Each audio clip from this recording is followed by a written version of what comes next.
ஃபோர்டெக்னா channel நேயர்களுக்கு வணக்கம். இன்னைக்கு நாங்க ரைஸ் நூடுல்ஸ் ரெசிபி தான் பார்க்க போறோம். வாங்க இந்த ரைஸ் நூடுல்ஸ் ரெசிபி செய்யறதுக்கு தேவையான பொருட்களையும் செய்முறையையும் பார்த்துடலாம். நான் ஒரு பேக்கெட் ரைஸ் நூடுல்ஸ் எடுத்திருக்கிறேன். ரைஸ்ல செய்த நூடுல்ஸ். மலேசியாவில் இதை பீஹூன்னு சொல்லுவாங்க. நான் ஒரு பேக்கெட் பீஹூன் எடுத்திருக்கிறேன். ஒரு பெரிய வெங்காயம் எடுத்து சின்ன சின்னதா வெட்டி வச்சிருக்கிறேன். நீங்க சின்ன வெங்காயம் போடுறதா இருந்தா நீள நீளமா வெட்டிட்டு போடுங்க. 3 பல்லு பூண்டு நல்லா கல்லூரல்ல போட்டு இடிச்சு வச்சிருக்கிறேன். ஓரளவு பேஸ்ட் ஆகிற அளவுக்கு இடிச்சு வச்சிருக்கிறேன். நீங்க மிக்சியில போட்டு பேஸ்டா அரைச்சு எடுத்தாலும் ஓகே தான். ஒரு சின்ன தக்காளி நீள நீளமா மெல்லிசா வெட்டி வச்சிருக்கிறேன். இந்த தக்காளி ஆப்ஷனல் தான். உங்களுக்கு தக்காளி போட விருப்பம் இல்லைன்னா போடாம விடலாம். நான் எக்ஸ்ட்ரா பிளேவருக்காக போடுறேன். 2 பச்சை மிளகாய் நீள பக்கமா கீறி வச்சிருக்கிறேன். ஒரு கேரட் எடுத்து ஸ்கிரப்பர்ல போட்டு ஸ்கிரேப் பண்ணி வச்சிருக்கிறேன். 2 பெரிய உருளைக்கிழங்கும் நான் ஸ்கிரேப்பர்ல ஸ்கிரேப் பண்ணி வச்சிருக்கிறேன். 2 நாட்டுக்கோழி முட்டை நல்லா பீட் பண்ணி எடுத்திருக்கிறேன். 2 நாட்டுக்கோழி முட்டை எடுத்து நல்லா பீட் பண்ணி வச்சிருக்கிறேன். நான் ஒரு பாத்திரத்துல தண்ணி கொதிக்க வச்சிருக்கிறேன். இதுல நான் கொஞ்சம் உப்பும் சேர்த்துக் கொள்கிறேன்.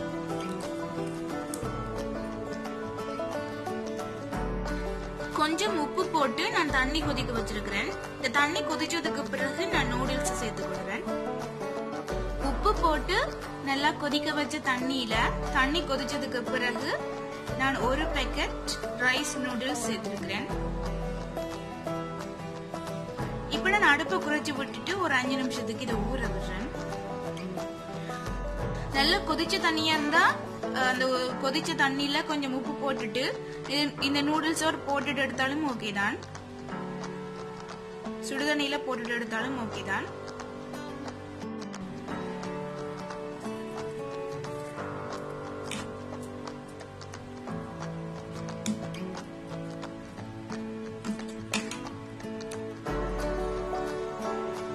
இப்ப பாருங்க 3 நிமிஷத்திலேயே இந்த நூடுல்ஸ் நல்லாவே அவிஞ்சிட்டு. இப்ப நான் இதை வடிச்சு எடுக்கிறேன். இப்ப இந்த நான் நூடுல்ஸ் வடிச்சு எடுத்து வச்சிருக்கிறேன். இப்ப நான் அடுப்பு ஆன் பண்ணி ஒரு சட்டியை வச்சு இந்த சட்டி சூடானதுக்கு பிறகு தேவையான அளவு எண்ணெய் விடுறேன். சட்டி சூடானதுக்கு பிறகு நான் தேவையான அளவு எண்ணெய் விட்டுருக்கிறேன். எண்ணெய் சூடானதும் நான் பேஸ்டா இடிச்சு வச்சிருக்கிற உள்ளிய சேர்த்துக் கொள்கிறேன்.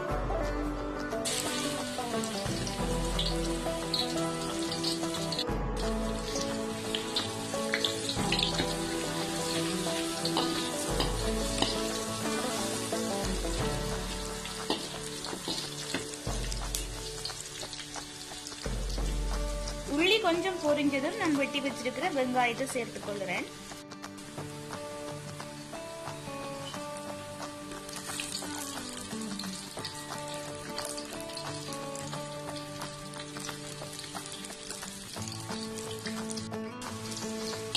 வெங்காயத்தை சேர்த்துட்டு இந்த உள்ளியோட சேர்த்து எண்ணெயில கொஞ்சம் பொரிஞ்சு வதங்குற அளவுக்கு வதக்குறேன்.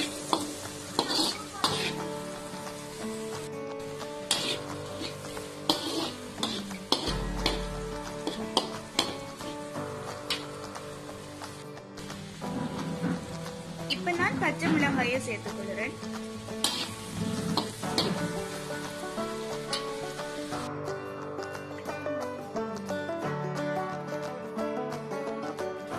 இப்ப நான் காஞ்ச மிளகாயை சேர்த்துக் கொள்கிறேன். இந்த காஞ்ச மிளகாய் பச்சை மிளகாய் இந்த உள்ளியினுடைய பச்சை வாசனை போற வரைக்கும் வதக்கணும்.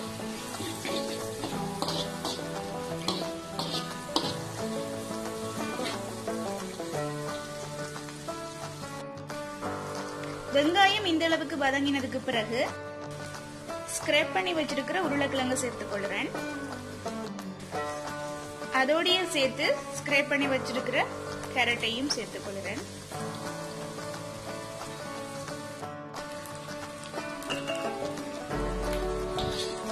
இப்ப இந்த கேரட் நல்லா வதங்கணும் இந்த வெங்காயத்தோட சேர்த்து.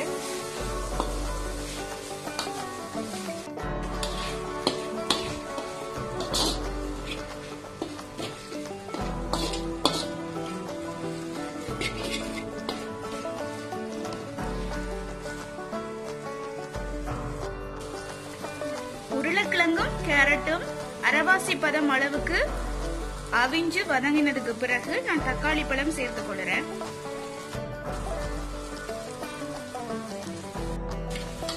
இப்ப இந்த தக்காளியையும் சேர்த்து நல்லா வதக்குறேன்.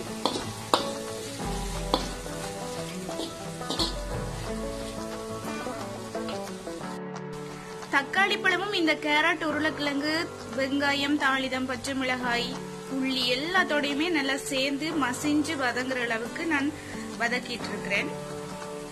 பாருங்க, தக்காளி பழமும் நல்லா மசிஞ்சு வதங்கிட்டது. உருளைக்கிழங்கும் கேரட்டும் நல்லாவே அவிஞ்சு வதங்கிட்டது. இப்ப நான் முட்டையை சேர்த்து கொள்றேன். நான் இந்த மரக்கறி, வெங்காயம் எல்லாத்தையும் ஒரு பக்கமா ஒதுக்கிட்டு கொஞ்சமா எண்ணெய் விட்டு நான் ஒரு பக்கமாவே இந்த முட்டையை ஊத்தி பொரிச்செடுக்கிறேன். அடுப்பை நல்லா குறைச்சு விட்டுட்டு முட்டையை ஊத்தி சேர்த்து விடுங்க.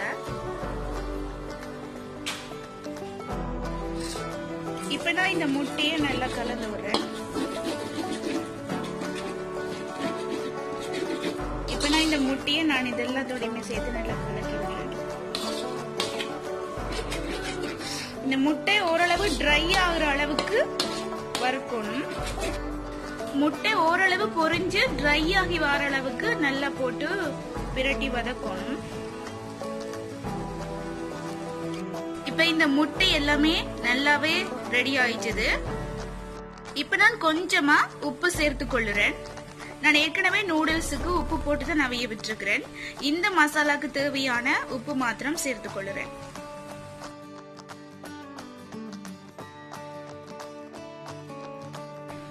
உப்பு சேர்த்து நல்லா கலந்து விட்டதுக்கு பிறகு நான் கொஞ்சமா சோயா சாஸ் சேர்த்துக் கொள்றேன். கொஞ்சமா சேர்த்திருக்கிறேன். நீங்க உங்களுடைய தேவைக்கு ஏற்றது போல போட்டுக்கொள்ளுங்க. இந்த சோயா சாஸ்லயும் கொஞ்சம் உப்பும் இனிப்பு தன்மையும் இருக்கு. இப்பவே இந்த மசாலா நல்ல வாசனையா இருக்கு சோயா சாஸ் சேர்த்ததுக்கு பிறகு. சோயா சாஸ் சேர்த்து நல்லா கலந்து விட்டதுக்கு பிறகு நான் வடிச்சு வச்சிருக்கிற நூடுல்ஸ் சேர்த்துக் கொள்றேன்.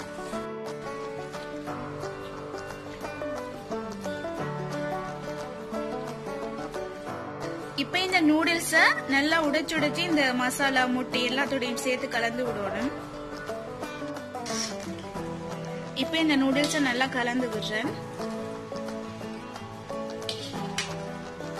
2 கரண்டி வச்சு மிக்ஸ் பண்ணினீங்கன்னா ஈஸியா இருக்கும். 2 கரண்டி வச்சு மிக்ஸ் பண்ணினீங்கன்னா நல்லாவே சீக்கிரமாவே நல்லா பிறண்டு வந்துடும் எல்லாத்துலயுமே பிளேவர். முன்னாடியே நீங்க நூடுல்ஸ வேக விடும் போதே உடைச்சு விட்டுட்டு வேக விட்டீங்கன்னா இப்படி மிக்ஸ் பண்ணி எடுக்கிறதுக்கு ஈஸியா இருக்கும். பாருங்க, நான் இப்படி இந்த நூடுல்ஸ் எல்லாத்துலயுமே அந்த காய்கறி, முட்டை, மசாலா எல்லாமே சேர அளவுக்கு நல்லா கலந்து வச்சிருக்கிறேன்.